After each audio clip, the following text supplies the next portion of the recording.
Hello. The goal of the project is the controlling a robot using Android mobile.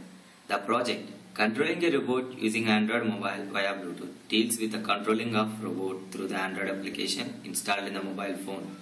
Here, controlling can be performed by clicking the control buttons in the Android application.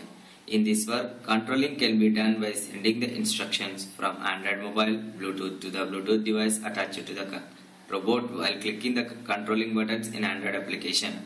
In the project, we are trying to establish wireless communication between the robot and controlling device, that is Android mobile phone. We are providing the controls in the Android application to give the instructions to the robot to move in required direction. We demonstrate that the current generation of high-speed mobile phones can also use it to control the robots and therefore be a feasible solution for mobile robot control. With the current capacity, the Android mobiles can assume other roles and became a more essential part of our lives. The Android application developed with the concept of Java programming language using the Android APIs and SDKs. In the application, we provide the two tabs. One tab is to searching the robot for the pairing of the devices, and another tab is used to control the paired robot. In the second tab having the 5 buttons to control the robot in different directions.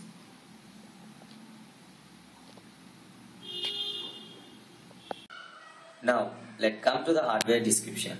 Coming to the robot, we used P89V51 RD2 microcontroller, which was founded by NXP from Philips. The microcontroller programmed in embedded C language.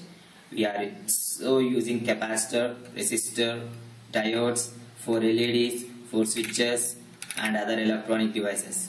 We are also using the 2 ICs for controlling the motor. And IC called MAX232. It is a integrated circuit that converts the signal from MAX RS232 serial port to TTL compatible digital logic circuits. We are using the regulator, which is for 5 volts, and we are also using 2 MAX switches, one for supplying power to the robot and another is supplying power to the motor. The left wheel is connected to the motor 1 and right wheel is connected to the motor 3.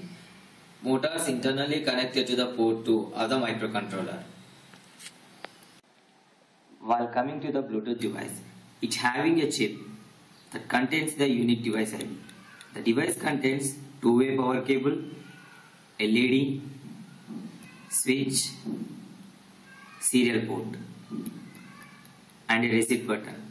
This device ID of a Bluetooth chip, the Android mobile will be paired. In our project, the Bluetooth chip is configured such that it suits to the robot device. The Bluetooth chip having the ID, using this ID, the device can be connected to the Android mobile with the application. In this address is specified. Thus, communication between the robot and the Android mobile will be established. In the application installed in the Android mobile, we can search for the devices. As we give the device ID in the application, it will connect to the robot and automatically move to the control tab, where we can control the robot in several directions like forward, stop, backward, right, left.